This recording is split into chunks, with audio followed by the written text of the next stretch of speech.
Il y a des élus qui ont tout perdu à cause du déséquilibre de leur cœur.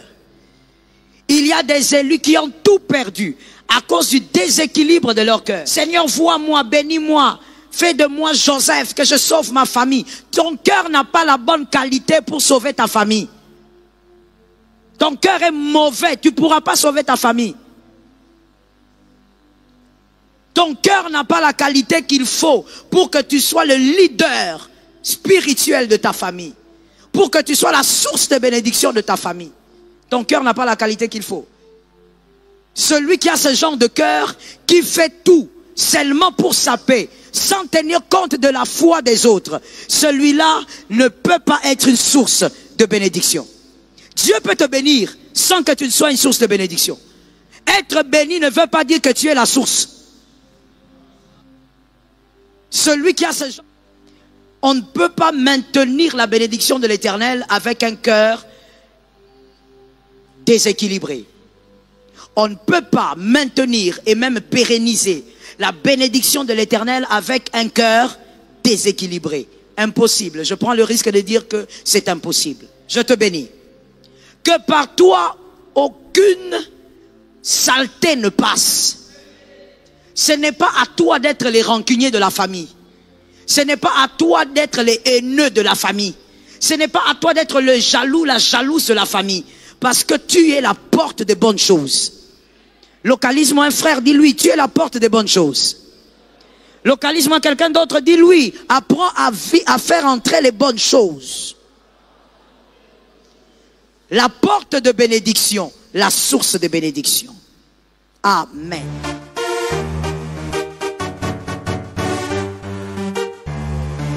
Shalom bien-aimé dans le Seigneur Jésus-Christ. Aujourd'hui, la servante de Dieu Joëlle Gloria Cabassel, pasteur principal de l'église Assemblée évangélique Nouvelle Alliance de Kinshasa, parle d'un sujet sérieux, profond et spirituel, qui peut transformer non seulement ta vie, mais aussi celle de toute ta famille. Dieu veut faire de toi un canal de grâce, un instrument de bénédiction pour les tiens.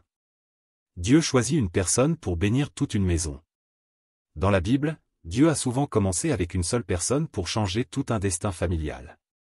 Souviens-toi de Joseph, choisi pour préserver sa famille de la famine, ou encore Noé, à travers qui Dieu a sauvé toute sa maison. Ce n'est pas un hasard si tu regardes cette vidéo, tu es cet homme ou cette femme par qui Dieu veut agir. Pour être un canal de grâce, tu dois d'abord te connecter à la source, à Dieu lui-même. Ce n'est pas en ta force, mais en sa puissance que tu seras capable d'impacter ta famille. Commence par la prière. L'intercession. Par une vie intègre, fidèle, alignée à sa volonté. Tu n'es pas trop jeune, ni trop faible. Peut-être tu te dis, moi? Mais je n'ai rien de spécial. Mais Dieu ne regarde pas à ton passé. Il regarde à ton cœur. Même si tu viens d'une famille brisée ou sans repère spirituel, Dieu peut t'utiliser pour tout renverser. Aujourd'hui, prends la décision de devenir la source de bénédiction pour ta famille. Commence à prier pour ta famille. Proclame des paroles de vie. Brise les chaînes de malédiction générationnelle. Ta foi va ouvrir une porte que personne ne pourra fermer. Si tu crois que Dieu t'appelle à ça, laisse un « Amen » en commentaire et partage ce message à quelqu'un de ta famille. Abonnez-vous, aimez et partagez afin d'apporter l'évangile de Jésus-Christ aux nations car il y aura plus de joie dans le ciel pour un seul pécheur qui se repent.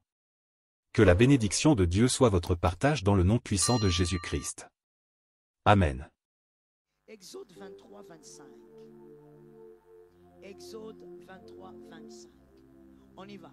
1, 2, 3. Vous servirez l'Éternel, votre Dieu, et il bénira votre pain et vos eaux. Et j'éloignerai la maladie au milieu de toi. Ça tombe sur ta maison. Proverbe 16, 20. Proverbe 16, 20.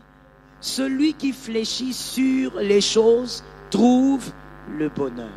Celui qui réfléchit sur les choses trouve le bonheur. On est en train de lire tous ensemble. Hein? Et celui qui se confie en l'Éternel est heureux. Que Jésus localise ta famille. Troisième verset. Ésaïe 35, 1. Ésaïe 35, 1. On est prêt à lire? On y va. 1, 2, 3. Le désert et le pays aride se réjouiront, la solitude s'égayera et fleurira comme un narcisse. Ça tombe sur ta maison. 40e verset. 4e. 2 Samuel 7, 29. 2 Samuel 7, 29. 1, 2, 3. Veille donc bénir la maison de ton serviteur, afin qu'elle subsiste à toujours devant toi. Car c'est toi, Seigneur éternel, qui as parlé. Et par ta bénédiction, la maison de ton serviteur sera... Ça tombe sur ta maison. 6e texte, Proverbe 4, 23. Proverbe 4, 23. Garde ton cœur plus que toute autre chose, car de lui viennent les sources de la vie. On va reprendre ce texte et tout le monde doit lire. Merci. 1, 2, 3. Garde ton cœur plus que toute autre chose, car de lui viennent les sources de la vie. 7e verset, Proverbe 10, 22. Proverbe 10, 22. 1, 2, 3. C'est la bénédiction de l'Éternel et il la fait suivre. On va répéter l'écriture. Si tu es venu représenter une famille, tu lis ça. 1, 2, 3. C'est la bénédiction qui enrichit. Et il la fait suivre. Ça tombe sur ta maison. Une porte pour laquelle la bénédiction passe. Celui qu'on a appelé,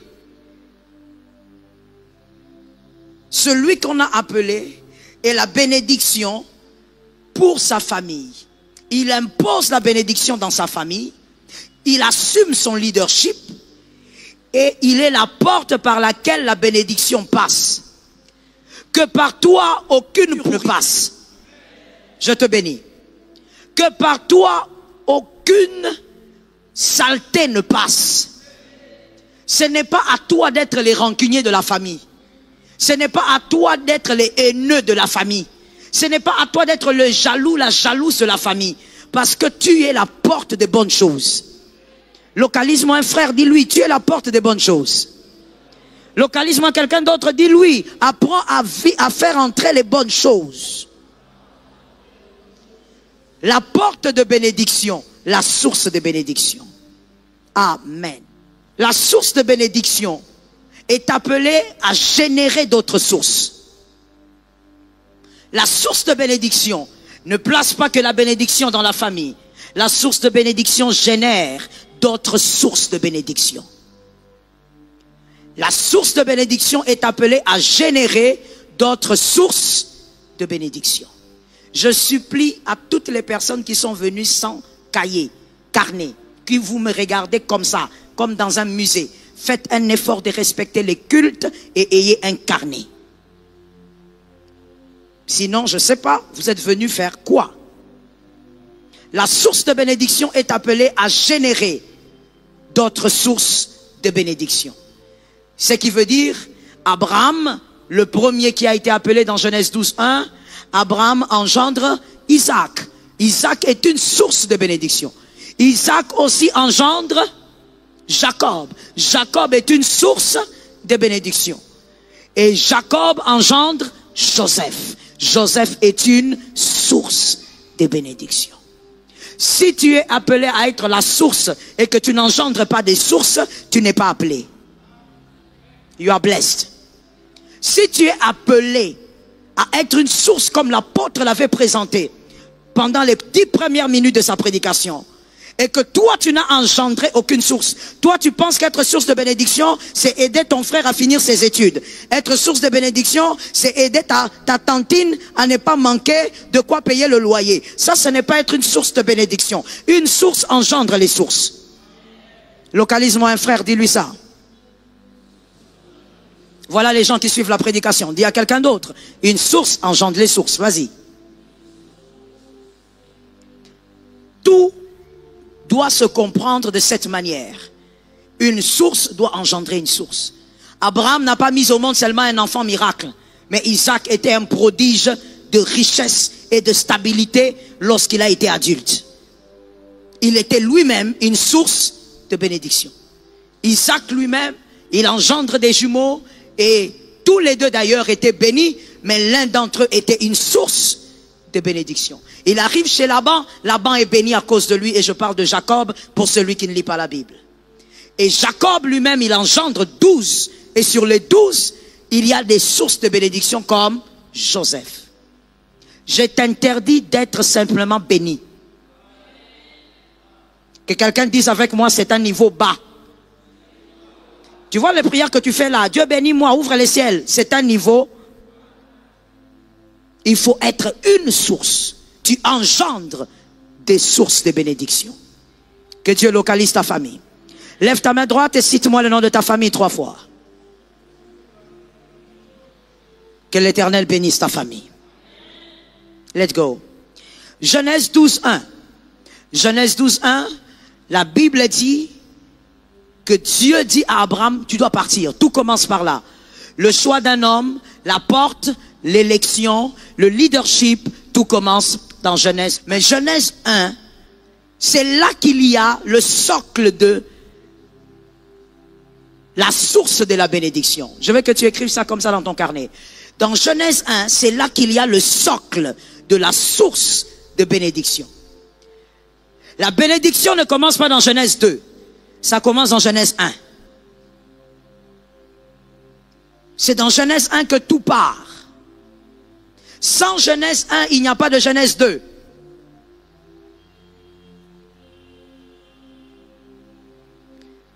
La Bible dit que Dieu dit à Abraham, tu dois quitter.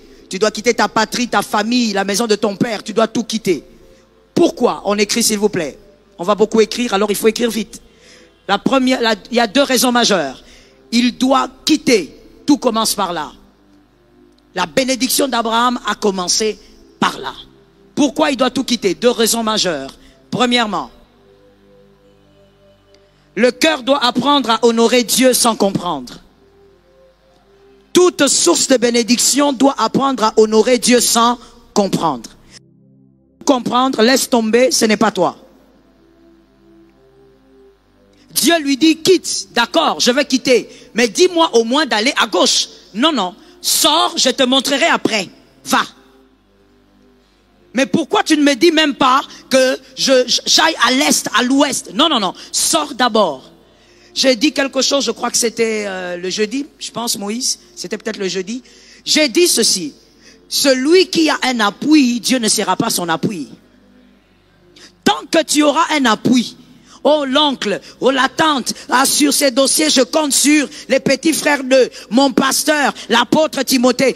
Tant qu'un humain sera ton appui, Dieu ne sera jamais ton appui. Jusqu'à ce que tu vas lâcher ton appui. Et Dieu devient ton appui. Mais quand tu lâches ton appui, qu'est-ce qui se passe? Écoute-moi bien. Quand tu lâches ton appui, tu restes dans les airs. Tu restes dans l'incertitude. Quand tu es positionné dans l'incertitude, Dieu intervient. Localise-moi ton frère, dis-lui, abandonne ton appui, Dieu va venir.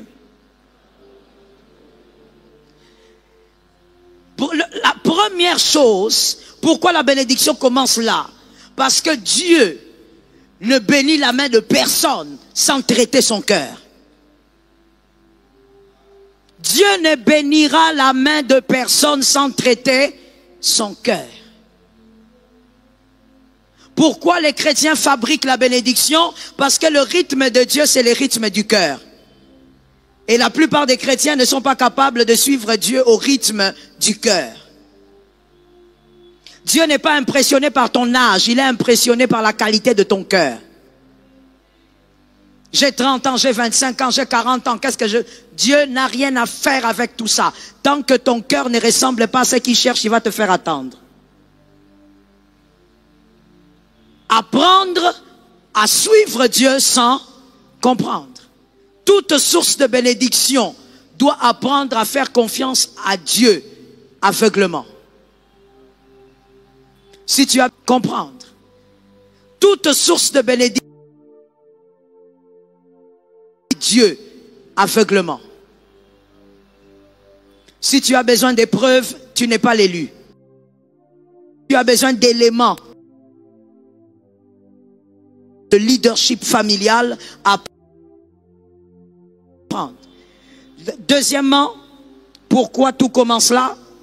Le cœur doit se couper de tout ce qu'il avait appris de la maison de son père pour créer le cœur d'un leader de famille. Le cœur doit se couper de tout ce qu'il avait appris dans la maison de son père pour créer le cœur d'un leader de famille. Le cœur d'un leader de famille, d'une source de bénédiction, se crée. C'est Dieu qui crée ce cœur-là. Dieu veut ôter Abraham de toute sa famille pour lui donner un cœur que son père n'a pas. Pour lui donner un cœur que ses frères n'ont pas. Pour lui donner un cœur que sa mère n'a pas. Aide-moi à localiser un frère, dis-lui, il s'agit du cœur. Proverbe 10, 22, on l'a lu, Proverbe 10, 22. L'Éternel dit à Abraham, Proverbe 10, 22, c'est la bénédiction de l'Éternel qui enrichit. Et il ne l'a fait suivre. Vous savez pourquoi il n'y a aucun chagrin quand Dieu bénit? Parce que Dieu bénit d'abord le cœur. Or, lorsque le cœur est bien équilibré, la bénédiction est pérenne. Ce sont les hommes intelligents qui ont entendu ça. Hein? Voilà pourquoi il n'y a pas de chagrin en fait. Il n'y a pas de chagrin, ça ne veut pas dire seulement que, voilà, le démon ne va pas toucher. Non, non, non, non, non. D'ailleurs, plus Dieu te bénit, plus le diable te combat. Le diable ne combat que là où il y a la bénédiction de l'Éternel. Mais ce verset veut dire, celui que Dieu bénit ne pourra pas perdre sa bénédiction parce que son cœur a appris à garder la bénédiction. Ce verset donc parle du cœur, ça ne parle pas des démons. Ça parle du cœur. Dieu peut te protéger, mais ton cœur peut détruire la bénédiction. Je vais te choquer. La qualité de ton cœur est plus importante que la bénédiction que Dieu impose à tes biens. D'ailleurs, c'est celui qui ne lit pas la Bible qui sera choqué parce qu'un lecteur de la Bible, il a compris, il est allé directement dans Job. La Bible dit, lorsque Dieu dit au diable, as-tu vu mon serviteur Job?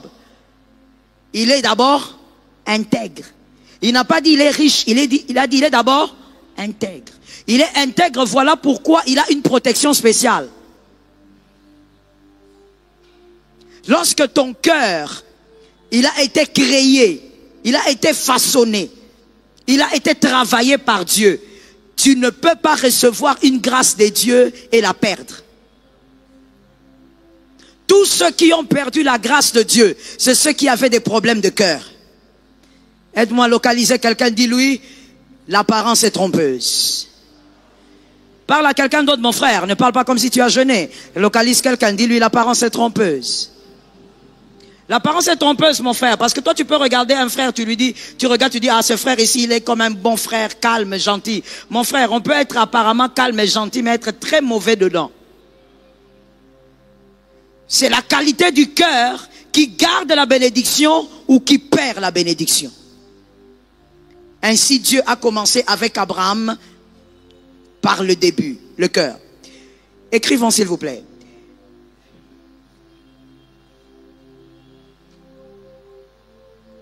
On ne peut pas maintenir la bénédiction de l'Éternel avec un cœur déséquilibré. On ne peut pas maintenir et même pérenniser la bénédiction de l'Éternel avec un cœur déséquilibré. Impossible. Je prends le risque de dire que c'est impossible. C'est impossible. De prendre la bénédiction de l'Éternel, de garder la bénédiction avec un cœur déséquilibré. C'est impossible. Votre cœur finira par vous amener à tout perdre. Mais par contre, voici ce que j'ai vu. Merci d'écrire cette deuxième phrase. Il y a des élus qui ont tout perdu à cause du déséquilibre de leur cœur. Il y a des élus qui ont tout perdu à cause du déséquilibre de leur cœur.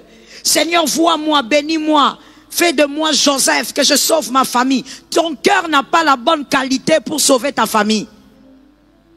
Ton cœur est mauvais, tu ne pourras pas sauver ta famille.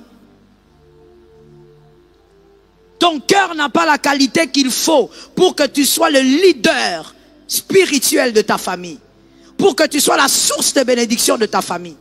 Ton cœur n'a pas la qualité qu'il faut. Écrivons s'il vous plaît. Les hommes qui ont perdu la bénédiction à cause du cœur, ils sont nombreux. Mais je vous donne les figures emblématiques de la parole. Saül, 1 Samuel 15, 28. Saül, 1 Samuel 15, 28. 2. Samson, Juge 16, 17. Samson, Juge 16, 17. Adam, Genèse 3, 11 et Genèse 3, 17.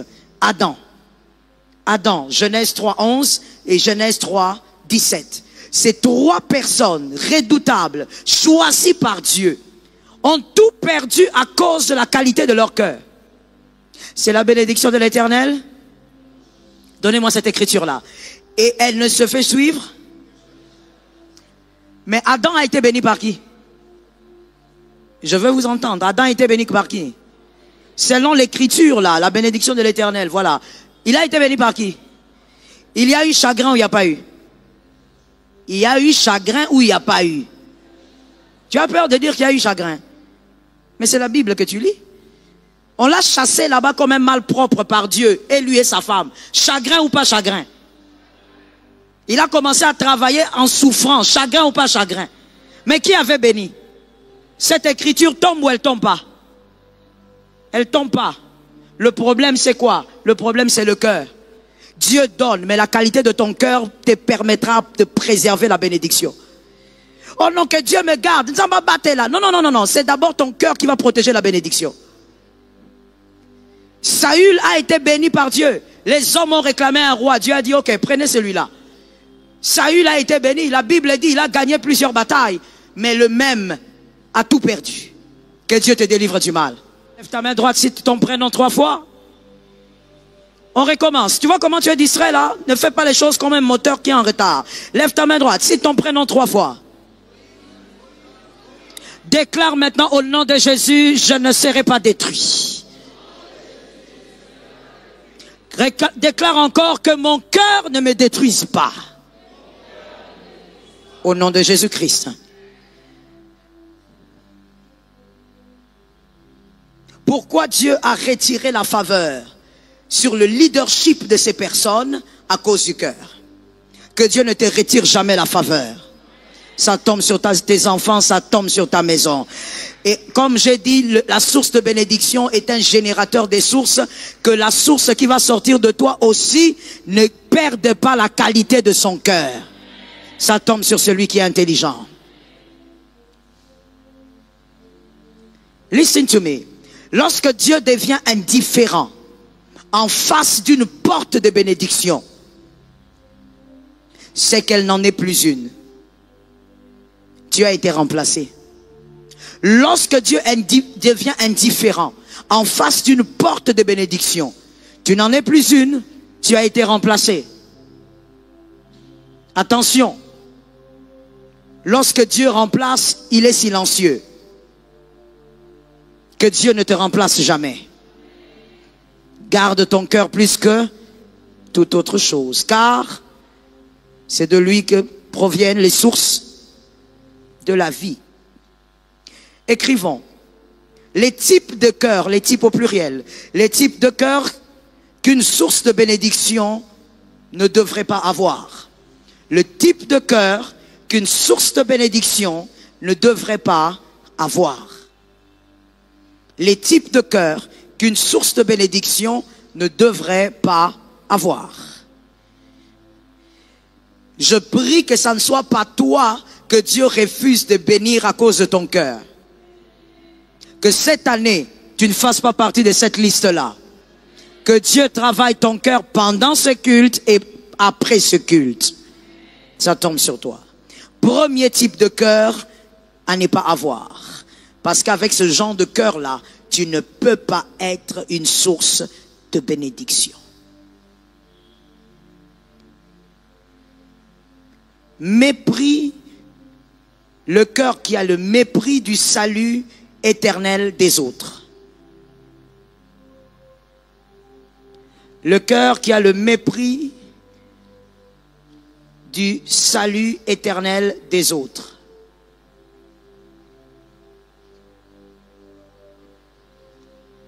Vous savez, il y a une grande différence entre Abraham et Boaz. Il y a une différence entre Abraham et Boaz en ce genre de choses, de bénédiction. Soyez Abraham, ne soyez pas Boaz.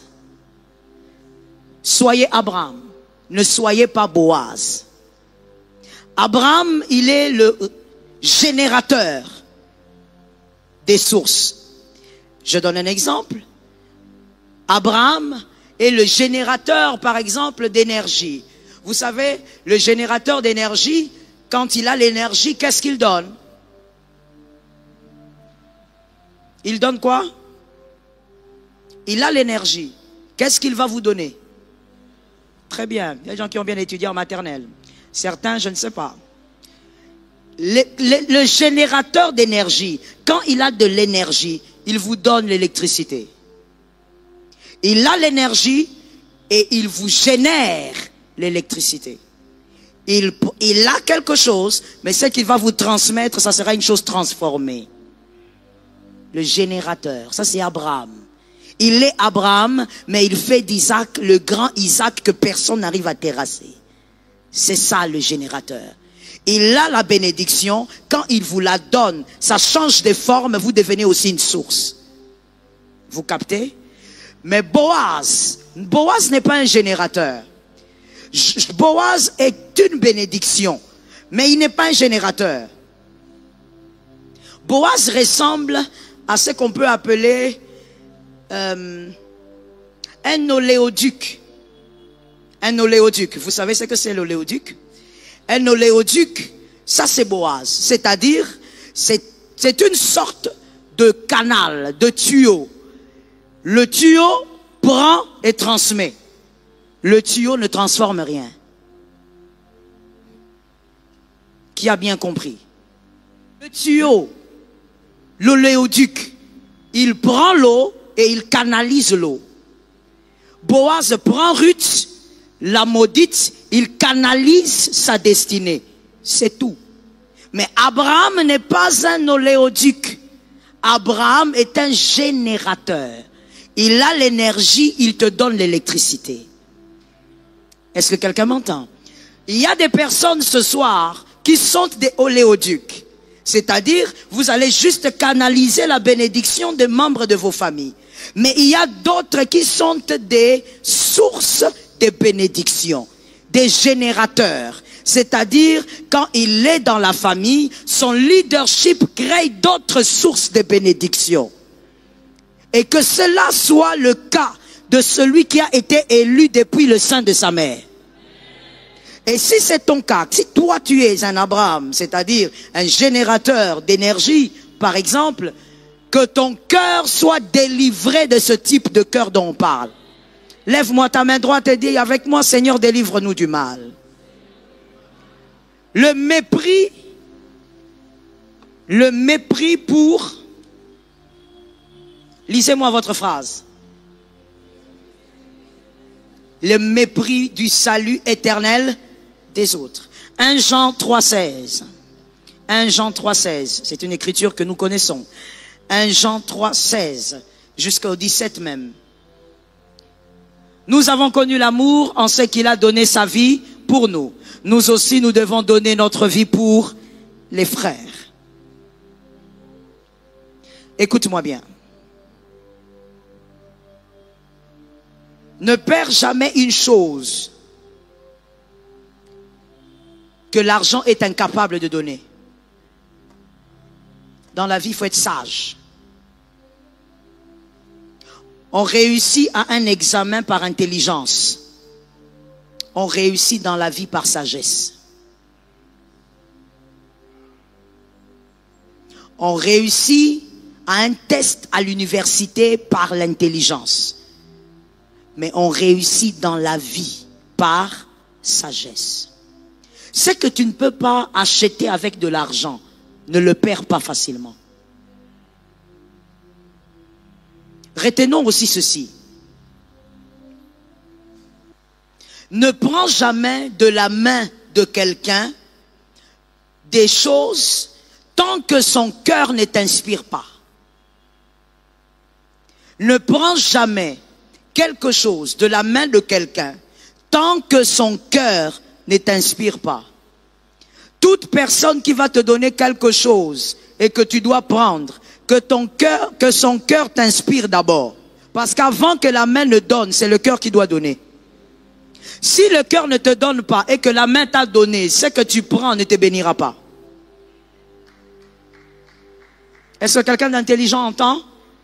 Quelqu'un qui a bien étudié entend? C'est-à-dire, si tu prends une chose entre les mains d'une personne qui ne te l'a pas donnée avec son cœur, cette chose-là ne te bénira pas, même si tu as pris 4 000, 5 000, 10 000 dollars. Avant d'aimer ce qu'un homme te donne, aime son cœur. Dans la vie, il faut être un homme de principe et un homme sage. Localise-moi quelqu'un, dis-lui, il ne faut pas être envieux. J'ai besoin que tu prêches quelqu'un. Dis à un autre, il ne faut pas être envieux sur la terre.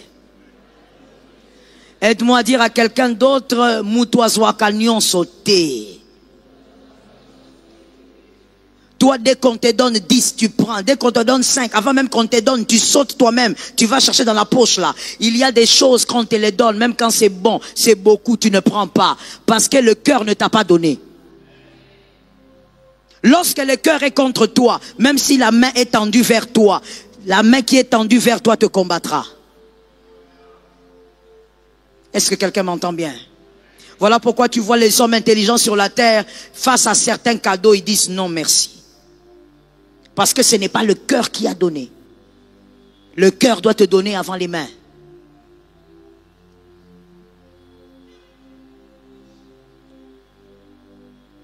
Tout ce que tu commets comme acte dans ta famille, que tu sois célibataire, marié, dans ta famille restreinte ou élargie, tu dois vérifier si tes actes n'amputent pas la foi des gens.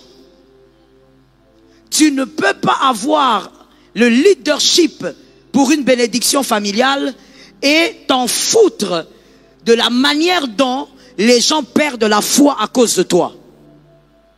Tu dois aider tes frères à garder leur ciel avant qu'ils gardent leur argent. Cet amen-là, maintenant j'ai aimé ça. Moi aussi j'ai dit un amen au-dessus. Avant d'aider tes frères, oh non, je vais payer tes études. Avant de vouloir payer ses études, par ton comportement, aide ton frère à aimer le ciel. Parce qu'un jour, tout ça va s'arrêter. L'éternité est une réalité. La mort est une réalité. Et la mort ne détermine pas l'âge de quelqu'un. La mort fait partie des choses qui surprend quand elle veut. Tu as l'espérance de voir ta fille se marier, mais il n'y a que Dieu qui sait si tu seras là. Il y a des gens dans la famille. Dieu t'a choisi pour être la bénédiction, la source de bénédiction. Mais ton comportement détruit la foi de tes frères. Ton comportement éloigne ta famille du ciel. Il n'y a pas que ta paix qui compte. Si ta paix va éloigner les hommes du ciel, ampute ta paix. Il n'y a pas que ta joie qui compte. Regardez comment certains se comportent. De toutes les manières, c'est ma vie. Moi, j'ai besoin de ma paix. Tu n'as pas besoin de ta paix tant que ta paix détruit la foi de tes frères. La foi de tes frères est plus importante que ta paix. Non, même sans vous, je veux faire. Tu as besoin, en tant que leader de famille, bénédiction d'une famille, de veiller à ce que tes frères n'aillent pas en enfer. Et que tes actions n'amènent pas tes frères à douter du Dieu qu'ils ont choisi. Est-ce que quelqu'un m'entend? Tu es marié, tu es enfant de Dieu. Ton mari, ton comportement doit aider ton mari à garder son ciel. Monsieur, ton comportement doit aider ta femme à garder son ciel. Vous n'êtes pas que marié, vous êtes candidat du ciel. Oh non, moi je m'en fous de ce qu'il me dit là. Moi je supporte pas ça. Tu vois ce mari là, tu vois cette femme là, c'est quelqu'un que tu dois garder aussi pour le ciel. Localise-moi quelqu'un, dis-lui, tu dois apprendre à garder le cœur de ton frère. Est-ce que tu peux parler comme un responsable? Dis à un autre, tu dois garder le cœur de ton frère. Ne sois pas irresponsable. Oh, ça ne me concerne pas. Moi, quand je suis fâché, je ne me contrôle pas. Mais si tu ne te contrôles pas quand tu es fâché, où est la différence entre toi et un animal? La différence qui doit avoir entre toi et cet animal qui est dehors, c'est que toi, tu dois avoir la capacité de te contrôler face à toutes les émotions. Que ce soit la tristesse, la joie et la colère. Celui qui a ce genre de cœur, qui fait tout seulement pour sa paix, sans tenir compte de la foi des autres, celui-là ne peut pas être une source de bénédiction. Dieu peut te bénir sans que tu ne sois une source de bénédiction. Être béni ne veut pas dire que tu es la source. Est-ce que quelqu'un m'a capté? Être béni ne veut pas dire que tu es le générateur. Tu peux être béni comme Boaz, mais tu n'es pas le générateur. Le cœur. Est-ce que quelqu'un m'a capté? Que Jésus te délivre du mal. Aide-moi à lever ta main droite en disant, Seigneur, donne-moi la victoire sur un cœur méchant. Évite de détruire la paix des autres quand ça touche à leur ciel. Lorsque tu vis avec ton mari, ta femme, le comportement que tu as, avec même tes enfants. Vous savez, il y a des enfants, ils sont nés, ils ont grandi, ils n'ont jamais entendu leur père dire pardon. Ils n'ont jamais entendu leur mère dire pardon. Ni au mari, ni à la femme, ni à eux-mêmes les enfants. Et ces personnes sont même ici. Ils n'ont jamais entendu leur papa dire, mon fils, pardonne-moi. Ma fille, pardon. Vous êtes là. Et puisque vous êtes là, il y a une chose que vous devez faire à partir de ce soir. Corrigez le tir. Pour que vous-même, vous soyez capable de le faire avec vos enfants. Est-ce que quelqu'un me capte? Tu es parent, le salut de tes enfants, leur ciel compte. Que quelqu'un me dise, le ciel compte. Il y a des enfants qui, en regardant leurs parents, ils se posent la question, est-ce que papa vraiment est chrétien? Est-ce que maman est chrétienne? Les enfants eux-mêmes. Une histoire étrange, mais bon, elle n'est pas tellement étrange, ça se fait dans plusieurs couples. On vient poser la question à la femme, comme dans toute organisation normale dans une église. Avant de consacrer l'homme, on pose des questions à la femme. Madame, on va consacrer ton mari dans 4 jours. Est-ce que tu penses qu'on peut le consacrer? La femme regarde et elle dit, vous voulez consacrer qui? Ce démon? Ta propre femme t'appelle démon. Et devant les gens, tu es le saint. Devant les gens, tu es la meilleure personne. Tu es un hypocrite, l'Éternel ne t'utilisera pas. Dieu ne va pas loin avec les hypocrites. Ta propre femme ne croit pas en toi. Ta propre femme, tu demandes pardon seulement lorsque ta propre... Non, je veux bien dire ça. Tu ne demandes pardon à ta femme que lorsque tu as besoin de son corps. C'est là que tu demandes pardon. Même ta femme sait que ce n'est pas le pardon, c'est que tu demandes là. Ton propre mari te voit. Comment tu peux taper 3 jours, 4 jours, 1 mois, tu es en train de bouder, tu parles à personne. Une femme, enfant de Dieu, circoncis dans la maison de Dieu. Le salut de l'autre ne te concerne pas. Son ciel ne te concerne pas. Tu t'es limité à croire que vous êtes seulement mariés, que vous avez des frères. Or, leur salut te concerne. Pose-toi la question chaque jour. Est-ce que tes actes permettent à tes frères d'acclamer Dieu? Est-ce que tes actes permettent à ta famille? On ne parle pas d'ici. Ici, tu fais semblant devant tout le monde. On parle de ta famille qui te connaît bien.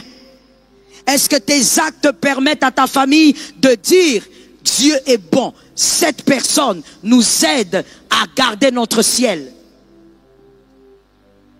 Mon frère, Jésus n'est pas venu mourir pour que tu achètes des jeeps. C'est normal, hein? Mais tu vas donner un amen. Donne un deuxième amen. Donne un troisième amen. Un quatrième amen. Un cinquième amen. Sixième amen. Septième maintenant. C'est normal. C'est le siècle présent. Démangeaisons d'écouter des bonnes choses qui n'amènent nulle part. Jésus n'est pas venu pour qu'il y ait des recevés ici tout le temps. Depuis que tu as commencé, tu tombes lundi, tu tombes mardi, tu tombes mercredi. Jésus n'est pas mort pour que tu fasses des tomber si ton pagne saute. Jésus n'est pas venu faire tomber les gens, il est venu relever les gens. Jésus n'est pas venu pour te donner un mariage, je sais pas, un mariage qui va te garder dans une position. Non, non, non. Jésus n'est pas venu d'abord pour toutes ces choses-là. Jésus est venu mourir pour la vie éternelle. Jean 3,16, toi qui as raté l'école du dimanche. Car Dieu a tant aimé le monde qu'il a fait quoi? Afin que quiconque se marie. C'est pourquoi à cause du mariage, toi tu peux lâcher Jésus. Toi. À cause du mariage. Dans un mariage où tu ne sais même pas si tu vas faire 5 ans. Il est venu, il a donné son fils unique afin que quiconque ait le travail, ait la promotion, afin que quiconque fera 12 enfants, même sans enfants, ne rate pas le ciel. Donne-moi un amen. Même sans enfants, ne rate pas le ciel. Tes frères ne doivent pas rater le ciel. Le ciel est une réalité. Moi, je veux que tu vieillisses, mais il n'y a que Dieu qui sait si tu vieilliras. Tout ce que nous devons faire en tant qu'enfants de Dieu aujourd'hui, c'est en sachant, est-ce que ce qu'on fait ampute la foi de l'autre? Tu ne peux pas vivre en disant je m'en fous. Tu t'en fous comment? Tu es enfant de Dieu ou tu es païen? Si tu es païen, rentre là-bas, ne nous embrouille pas. Si tu es enfant de Dieu, tu dois veiller à ce que tes actes ne détruisent pas la foi de l'autre. Voilà pourquoi même par rapport à l'habillement, la décence de l'habillement, un enfant de Dieu s'habille décemment pour ne pas amputer la foi des autres. On sait que tu as des jolis mollets, des jolies cuisses, mais si tu les couvres, c'est pour ne pas détruire le ciel de l'autre. Est-ce que quelqu'un m'entend bien? Lorsque tu n'as pas ce genre de cœur, mon frère, tu n'es pas une source de bénédiction, ne nous embrouille pas. Quand on déclare la bénédiction, ne lève pas la main en disant, je suis le Joseph de ma famille. Tu n'es rien, tu es Judas. Arrête de nous embrouiller. L'évangile n'est pas un passe-temps. L'évangile est la parole puissante de Jésus qui délivre les âmes. Il ne faut pas seulement recevoir en désordre. Je reçois. Tu reçois quoi? Tes actes, tes attitudes doivent alimenter le ciel des membres de ta famille. Est-ce que lorsque tu viens en famille, tes frères disent, ah, enfin quelqu'un qui va nous donner des paroles qui vont nous bénir? Ou quand on te voit, on dit, voilà l'homme à problème, il est venu. Voilà la femme à problème, elle est venue. Et il y a même des gens qui se permettent de dire, attention, hein, attention, seulement parce qu'on est à l'église. Qu'est-ce que ça veut dire? C'est-à-dire que toi, tu as combien de faces? Tu as la face de l'église, tu as la face de la famille, et tu as la face du bar, et tu as la face encore de quoi? Combien de faces tu as? Parce que toi, tu crois que quand on vient à l'église, tout le monde fait semblant. Mon frère, j'ai l'habitude de dire, l'hypocrite pense que tout le monde est hypocrite. Non, non, non. Faut pas croire que tout le monde est hypocrite. C'est toi qui es hypocrite. Que Jésus te délivre du mal. Donne-moi un amen normal. Que Jésus te sorte du mal. Voilà pourquoi Jésus, dans la prière, il a dit, voici comment vous devez prier. Et à un moment, il a dit, délivre-nous du mal. Parce que le mal guette. On a dit à Caïn, Dieu a dit à Caïn, le mal dort à ta porte, mais toi, domine sur le mal. Mais il sera à la porte. Tu dois dominer. Les saluts de ton frère, le ciel de tes frères. Des fois, même quand vous avez des disputes en famille, avec ta femme, avec ton mari, monsieur ou madame, peu importe, arrête-toi et pose-toi les vraies questions. Tu veux agir par orgueil ou tu dois aussi tenir compte du fait que tu dois apprendre à l'autre à respecter son ciel. Des fois, quand tu viens vers certaines personnes, demander pardon, c'est pas parce que c'est toi qui as tort, mais c'est parce que tu veux apprendre à cette personne ou à ces personnes que au-delà de ce problème, il y a le ciel à garder. Je bénis les hommes intelligents.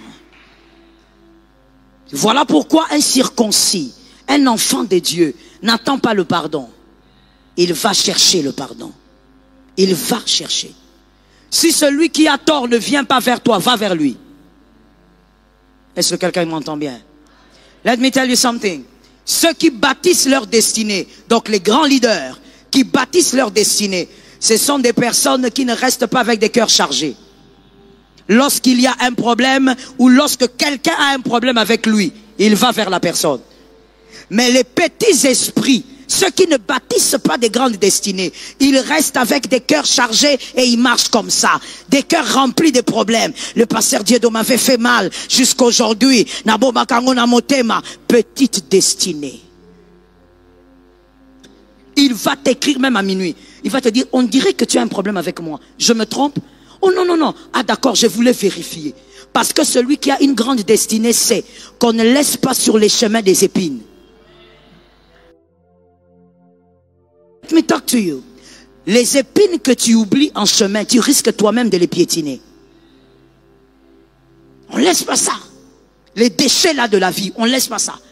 Et je crois que quelqu'un a déjà compris qu'un véritable leader familial, source de bénédiction, générateur de source de bénédiction, ne peut pas être là en train d'accumuler le mal dans son cœur. Regarde-moi un voisin, dis-lui, est-ce que tu as le temps pour ça? Pourquoi je ne t'entends pas? Ouvre la bouche, mon frère. Demande-lui, est-ce que tu as le temps pour ça?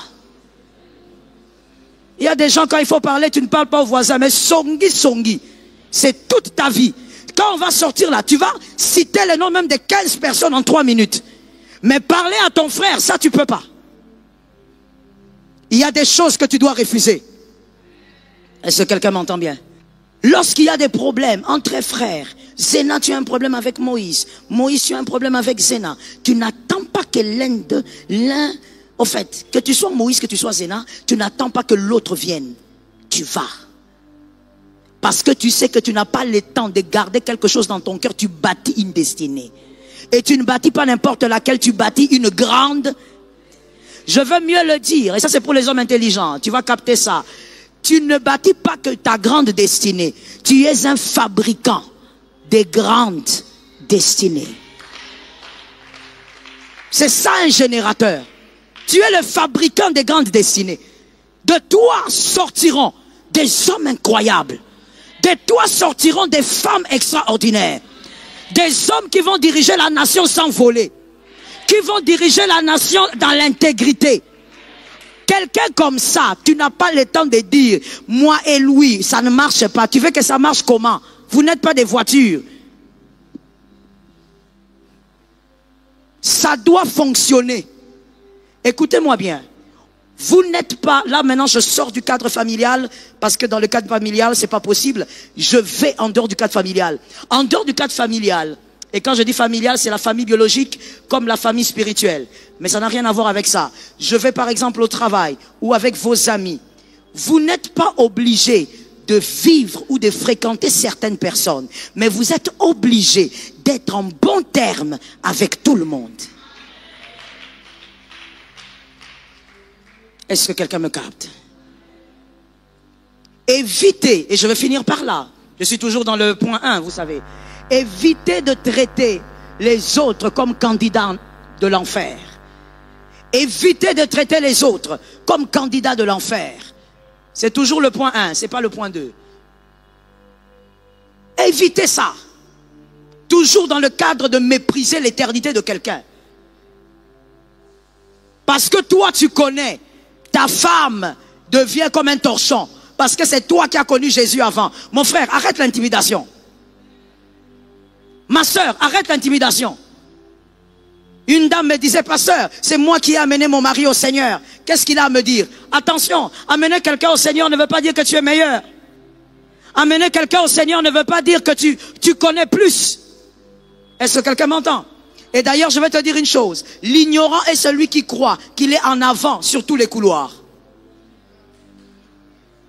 L'ignorant est celui qui croit qu'il est en avant sur tout le couloir. Non, mon frère, tu es en avant. Mais je veux même dire deux choses là-bas. Tu es peut-être en avant sur un certain couloir parce qu'il y a des choses que tu connais et que d'autres ignorent. Mais même là, il y a des gens qui t'ont précédé. La connaissance n'a pas commencé avec toi. Dans ce domaine-là, il y a des gens qui ont connu avant toi. Il y a donc des gens qui t'ont précédé. Et encore, la deuxième chose que je veux dire par rapport à la connaissance, même si tu connais, n'oublie jamais que si tu es Pierre, tu as marché sur les eaux.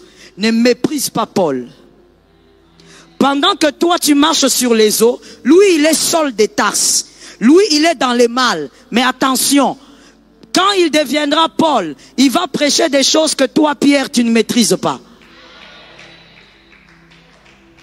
Fais attention avec ça. Parce que tu es qui? Ah, nous sommes ici à l'église depuis 32 ans. Et puis, tu fais les brevets? Ah non, vous ne maîtrisez pas ces choses-là. Nous savons, nous sommes frères. Calme-toi. Connaître ne veut pas dire arriver. Et connaître ne veut même pas dire être plus grand. Tu as seulement de l'avantage pour un temps. Parce que listen to me. Ce que tu connais aujourd'hui, dans quelques heures, ça c'est le monde d'aujourd'hui, hein, le monde de IA, le monde d'aujourd'hui. Tu vois ce que tu connais, dans quelques heures, quelqu'un à côté de toi va connaître plus que toi. C'est une affaire d'heures, même des minutes des fois. Alors il ne faudrait pas que toi qui dois être la source de bénédiction, que tu sois là en train de mépriser l'ignorance des autres parce que toi tu connais. Non, moi dans cette famille j'ai eu la révélation avant vous. Tu as eu la révélation avant, mais mon frère fais attention. Celui qui est venu après toi peut t'apprendre des choses que toi tu ne connais pas jusqu'aujourd'hui. La source de bénédiction, il veille. Ou elle va même dire, elle veille, puisque c'est une source, elle veille sur l'éternité des autres. Que Jésus te protège. Je répète la phrase que j'ai dite tout à l'heure. Tout ne s'arrête pas ici. Il y a un ciel à préserver.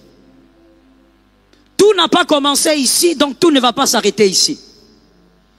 Tu as été avant d'entrer dans le sein de ta mère. Et donc tout ne s'arrêtera pas ici. Respecte les choses qui ne peuvent pas s'acheter au prix d'argent. Préserve ces choses. Aide ton frère à préserver ces choses.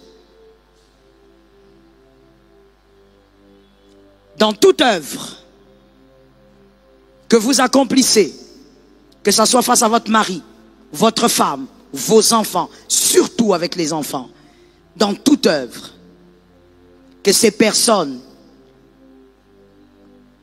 en observant vos œuvres, voient le chemin du ciel. Ne sois pas le monsieur face à qui un enfant dira, toi tu ne m'as pas appris qui était Dieu. Toi tu ne m'as pas montré qui était Dieu. Dieu ne s'enseigne pas d'abord. Dieu se démontre. Que cela tombe sur ta famille. Et quelqu'un a dit Amen 3 fois. Que Jésus bénisse ta maison.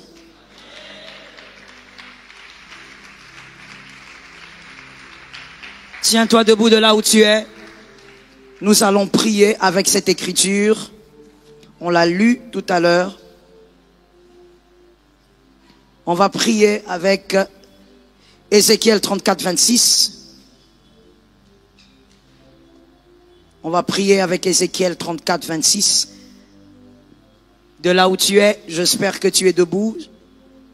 Donnez-nous l'écriture s'il vous plaît. Ézéchiel 34, 26. Après avoir déclaré cette écriture, mets-toi à bénir ta maison et prie pour ton cœur. Tu fais deux choses. Tu bénis ta maison, mais tu pries sérieusement pour ton cœur. On va y aller. 1, 2, 3. Je ferai d'elle et des environs de ma colline un sujet de bénédiction. J'enverrai la pluie à son temps et ce sera une pluie. Commence à déclarer. Commence à déclarer. Bénis ta famille. Prie pour ton cœur. Recommande ton cœur entre les mains du Saint-Esprit. Bénis ta famille. Lance des paroles de vie. Lance des paroles de bénédiction. Lance des paroles de grâce. Shamayari Sayabas. Lève tes deux mains s'il te plaît. Shabayabayaba. Yika Ima Sayaba. Si les autres ont été une source de malédiction, toi tu es une source de bénédiction. Kayas. Si les autres ont engendré des liens, des malédictions, toi tu vas générer des sources de bénédiction. Mike says, avant que tu parles, je veux que tu voies, que tu te voies être le générateur des sources de bénédiction. Jésus a dit à cette femme, si je te donne de l'eau, de toi jailliront des sources. Shamaya, tu n'es pas n'importe qui. Yema Sayaba, tu as peur pour rien. Cette maladie ne t'emportera pas. Tu es un générateur de bénédiction. Lève bien la main. J'ai demandé aux gens de voir dans leurs esprits. Je ne te demande pas de me regarder. Je ne suis pas importante en ce moment. Shekaya. Ibo Sayamayama. La malédiction est venue par un seul homme. Et elle est sortie par un seul homme. Les liens des familles que tu as portés sont venus d'un seul homme. Ce soir, tu confesses que tu seras la source de bénédiction. On va déclarer les mains levées. Je créerai avec le Saint-Esprit des liens de bénédiction. Je créerai avec le Saint-Esprit des liens de bénédiction. On va le déclarer 7 fois. Come on. 1, 2, 3.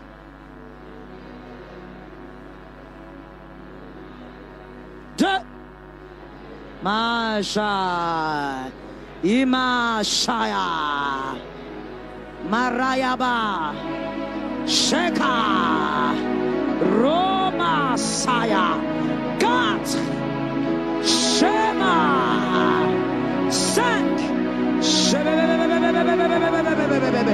6 Roma 7 Shema Sheka. Je suis le choix de Dieu. Je suis le choix de Dieu. Oh, je ne suis pas le choix des hommes. Je suis le choix de Dieu. Je suis le choix de Dieu. Je suis le choix de Dieu. Risayama Seka. L'huile de l'élection est sur ma tête. L'huile de l'élection est sur ma tête. Oh, je ne suis pas le choix des hommes. Je suis le choix de Dieu. Je suis le choix de Dieu. Je suis le choix de Dieu. Risayama Seka. L'huile de l'élection est sur ma tête. L'huile de l'élection est sur ma tête. Yema Ibas. Adonai, Adonai, Adonai. Je ne m'arrêterai pas là où le diable me voit. Je ne m'arrêterai pas là où le diable m'attend. Je suis le choix de Dieu. Ima Sekaya. Source de bénédiction. Source de bénédiction. Génératrice de bénédiction. Shema. Imesai. Shalom bien-aimés dans le Seigneur Jésus-Christ. J'espère que vous avez aimé cette vidéo. Abonnez-vous et partagez pour porter l'évangile de Jésus-Christ aux nations, car il y aura plus de joie dans le ciel pour un seul pécheur qui se repent. Merci de faire partie de notre famille Wonderful Jésus-Christ.